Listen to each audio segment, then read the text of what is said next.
extreme debilitating period pain is not normal. And you're not crazy for wanting to get answers and wanting to have a better quality of life and not having to struggle with your period every single month.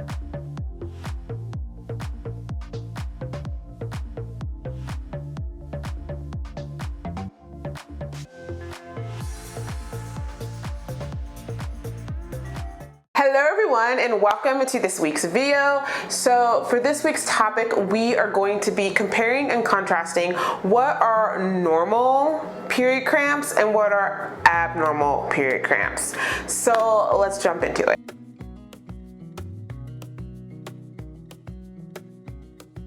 So, as a woman with endometriosis that has had a history of painful, debilitating periods, I often got met with so much pushback or stigma, or people not really believing that my pain was real or believing that I actually had these painful, debilitating periods like I said that I did.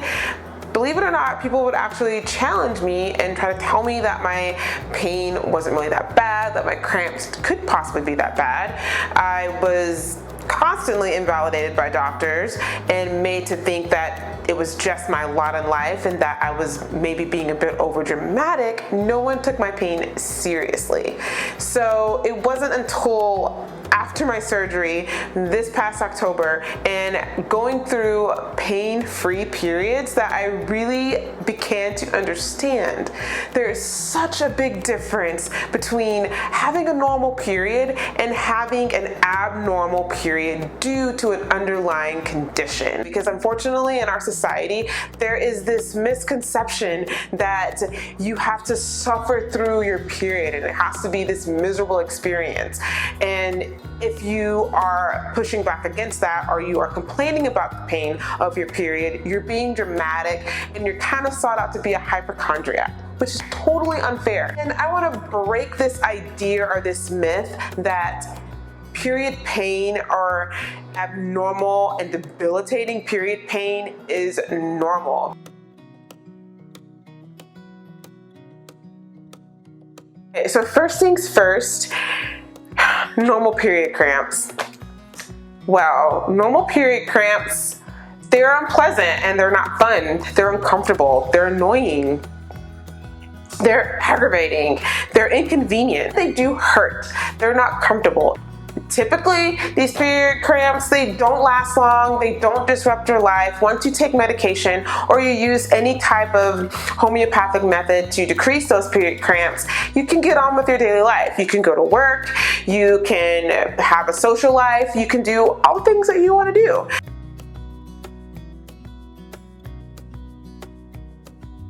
On the other hand, when it comes to abnormal period cramps, you're going to experience stronger convulsions that are sharp, stabbing, shooting, intense contractions and pain, something that feels similar to labor pain, or I imagine what it would feel like to go into labor and have a baby. That is what abnormal period cramps and abnormal period pain feels like.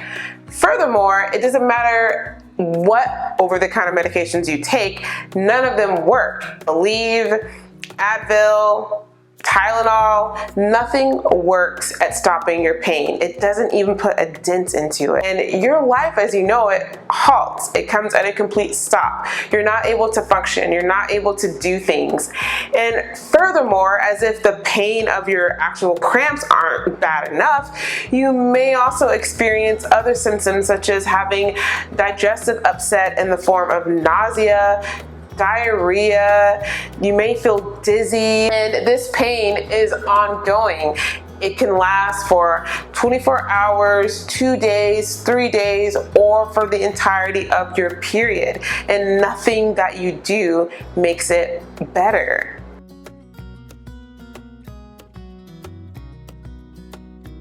Experiencing debilitating period pain in that sense, where you cannot function and you cannot find relief and you cannot live a normal, day-to-day life where you do normal day-to-day things is not normal, it is not healthy, and it is truly a sign that your body is trying to communicate with you that something is off. The medical term for this type of intense period pain is going to be dysmenorrhea, and it's broken down into two categories. The first category being primary dysmenorrhea and the second being secondary dysmenorrhea. So let's talk about primary dysmenorrhea really quick. When it comes to primary dysmenorrhea, some of the symptoms that you're going to experience is going to be painful, intense pelvic cramping, leg pain. You may also find that you have intense low back pain, as well as nausea, diarrhea, upset stomach, dizziness, things of that nature. They are commonly attributed to, or it is said that these, or it is said or it is thought that these symptoms happen due to the body producing too much prostaglandins. Now, prostaglandins is a chemical that is secreted right before your period starts, and what it does is it helps to trigger your uterus to begin to contract so that it can expel your endometrial tissue or that uterine lining and flush it out of the body, and it's responsible for causing those cramps and for causing your menstrual flow. But when your body produces an excessive amount of prostaglandins, what happens is two things. One, you're going to have more intense convulsions and more intense contractions of your uterus. And second, these prostaglandins can end up into your bloodstream, which is where they begin to cause those nasty digestive symptoms. Now, when it comes to secondary dysmenorrhea, you're going to have the same symptoms that occur with primary dysmenorrhea, but the cause of your debilitating period pain and discomfort is not going to be due to prostaglandins per se. The reason for you experiencing these symptoms with secondary dysmenorrhea is due to the fact that you have an underlying condition which is contributing to more inflammation being present with the body, which can also contribute to or increase the production of excess prostaglandins. So what are the most common conditions that contribute to secondary dysmenorrhea?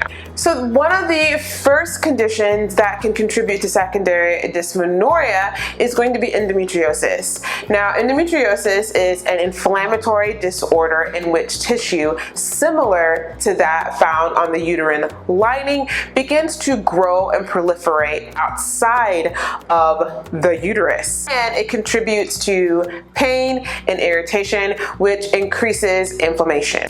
The second underlying condition, known as pelvic inflammatory disease or PID, is an infection of the reproductive organs. And with this infection, it can lead to scarring, and it can lead to inflammation becoming present, and it can also lead to painful periods. And additionally, it can cause chronic pelvic pain outside of your periods. The third underlying condition is known as uterine fibroids, and with uterine fibroids, these are non-cancerous growths within the uterus, and they can also lead to painful periods as well as intense low back pain. And they can also contribute to excessive and very large blood clots being passed out through your period flow or your menstrual flow. Additionally, with uterine fibroids, depending on the type and their location, you may also notice or feel or experience a fullness or a heaviness in the lower abdomen as well. The fourth underlying condition that can contribute to painful period cramps is known as adenomyosis. Now, with adenomyosis, this is a disorder in which endometrial tissue that normally lines the uterus begins to grow into the uterine wall or the muscular wall of the uterus, contributing to pain, inflammation, and a lot of irritation.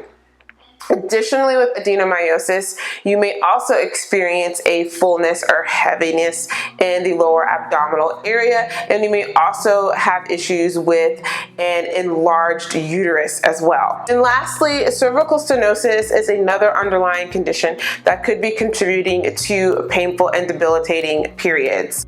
With cervical stenosis, the opening to the cervix becomes narrow or it completely closes, and this prevents the exit of menstrual flow. And the reason that you might experience more pain, especially when it comes to cramping with cervical stenosis, is due to the fact that your body is still trying to, or your uterus rather, is trying to contract and expel all of that flow and all of that tissue, and it cannot do that because it is trapped. So with cervical stenosis, you may notice that you have light, or you have very light or very little menstrual bleeding or period flow.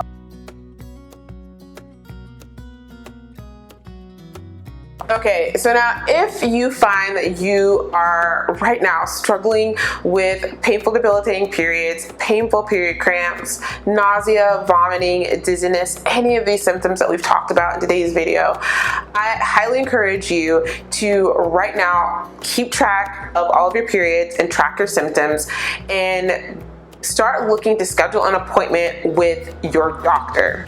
Now, when you have that appointment with your doctor, you need to discuss all the symptoms that you are experiencing, disclose your full medical history, and share any and all pertinent information such as your menstrual history, your sexual health and history. You want to make sure that you discuss your family health history, just any and all information. You want to make sure that you discuss that and disclose that with your doctor during that appointment. Hopefully they will put you through the differential diagnosis process, where they begin to do a process of elimination and they start to do blood tests, imaging tests, so on and so forth, so that they can determine what is the true cause of why you're having such painful and debilitating periods.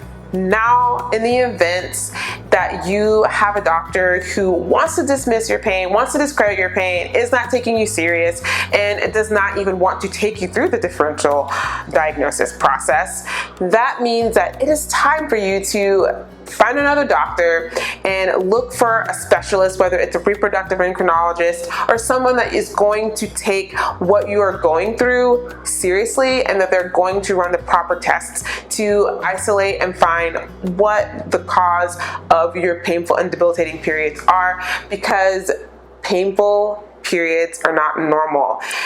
Extreme debilitating period pain is not normal. And you're not crazy for wanting to get answers and wanting to have a better quality of life and not having to struggle with your period every single month. Okay, so that is all for today's video. I hope that this information was helpful and insightful, and that you got some idea of what the difference is between normal periods and what is the difference between abnormal periods, because there's such a huge difference in abnormal periods and painful periods and debilitating periods. They are real, and if you're experiencing it right now, you are totally not crazy.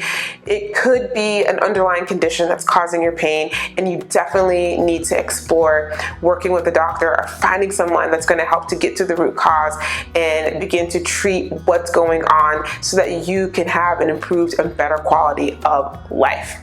So make sure that you hit that thumbs up button. If you have any questions or any comments, please leave them in the comment section below. And also make sure that you check out my blog. I have tons of information on my blog that explores so many different women's health issues regarding endometriosis, adenomyosis, infertility, and just all of the women's health and female empowerment topics. So make sure you visit my blog, and also make sure that you hit that subscribe button on your way out. And on my end screen, I'm gonna have all of my social media information. And until next time, have a great day. Bye.